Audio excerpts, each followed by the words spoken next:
Paz y bien, hermanos. Jesús que muere por nosotros, por mí. Homilía para el domingo quinto del tiempo de Cuaresma en el ciclo B, escuchando este domingo el Evangelio según San Juan, en el capítulo 12, versículos 20 al 33. Entre los que habían venido a celebrar la fiesta había algunos griegos. Estos, acercándose a Felipe, el de Betsaida de Galilea, le rogaban: Señor, queremos ver a Jesús. Felipe fue a decírselo a Andrés, y Andrés y Felipe fueron a decírselo a Jesús. Jesús les contestó: ha llegado la hora de que sea glorificado el Hijo del Hombre. En verdad os digo, si el grano de trigo no cae en tierra y muere, queda infecundo. Pero si muere, da mucho fruto. El que se ama a sí mismo se pierde, y el que se aborrece a sí mismo en este mundo se guardará para la vida eterna. El que quiera servirme, que me siga, y donde esté yo, allí también estará mi servidor. A quien me sirva, el Padre le honrará. Ahora mi alma está agitada, ¿y qué diré? Padre, líbrame de esta hora. Pero si por esto he venido, para esta hora, Padre, glorifica tu nombre. Entonces vino una voz del cielo: lo he glorificado y volveré a glorificarlo. La gente que estaba allí lo oyó decía que había sido un trueno. Otros decían que le había hablado un ángel. Jesús tomó la palabra y dijo: esta voz no ha venido por mí, sino por vosotros. Ahora va a ser juzgado el mundo. Ahora el príncipe de este mundo va a ser echado fuera. Cuando yo sea elevado sobre la tierra, atraeré a todos hacia mí. Esto lo decía dando a entender la muerte de que iba a morir. Palabra del Señor. Hermanos, estamos ya en el domingo quinto del tiempo de Cuaresma. El próximo domingo ya es domingo de Ramos, entrada de pleno en la Semana Santa. El Evangelio de hoy, lo mismo que el Evangelio de los dos domingos anteriores, está tomado de San Juan. Y este Evangelio es un anuncio, un mensaje de la pasión y muerte del Señor y del significado que tiene para nosotros, para mí. ¿Qué es el misterio supremo del amor de Dios? Y esta va a ser nuestra homilía de hoy.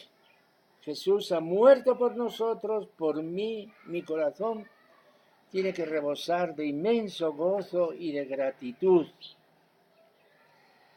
Sentimientos de gratitud que son los que dominan cuando escuchamos otro mensaje, como el pasaje tan hermoso y sentido de la carta a los Hebreos en la segunda lectura de hoy. Dice: Cristo, en los días de su vida mortal, a gritos y con lágrimas presentó oraciones y súplicas al que podía salvarlo de la muerte, siendo escuchado por su piedad filial. Y aun siendo hijo, aprendió sufriendo a obedecer, y llevado a la consumación se convirtió para todos los que le obedecen en autor de salvación eterna. Si visitan Jerusalén, el Monte de los Olivos, la Basílica de la Agonía de Jesús, verán estas palabras escritas allí en el frontispicio de la Basílica. Cuando tomamos en nuestras manos la Sagrada Escritura, de hermanos, que es el sacramento de la presencia de Dios, como la Eucaristía, podemos acercarnos a ella con múltiples intereses o puntos de vista diferentes, curiosidad, por el deseo de saber, de tener una información, pero sobre todo yo puedo acercarme a ella como creyente que soy. Y puedo tomar las páginas del Antiguo y del Nuevo Testamento como libro de fe, como encuentro personal con Dios, como el libro de mi vida. Y este tipo de lectura se llama lectura divina, lectio divina. No he hablado nunca en las homilías de esto y a lo mejor resulta un poquito de digresión, pero nos favorece para ir a la enjundia de la escritura. El Papa Benedicto XVI, a los 2 años de concluir el sínodo de la palabra de Dios, él escribió una exhortación apostólica, Verbum Domini, es la palabra del Señor. En uno de esos puntos, el número 67, nos explicaba qué es esta lectura espiritual, lectura divina, lectio divina de la Biblia. Y nos decía, pues, que recogiendo lo que ha dicho la tradición, nosotros podemos acercarnos a la escritura y dar 4 pasos. Primer paso. Yo comienzo con una lectura del texto, una lectura informativa, el texto tal como está. ¿Qué dice el texto en sí mismo? Y de ahí paso a la reflexión, a la meditación. ¿Qué dice este texto para mí?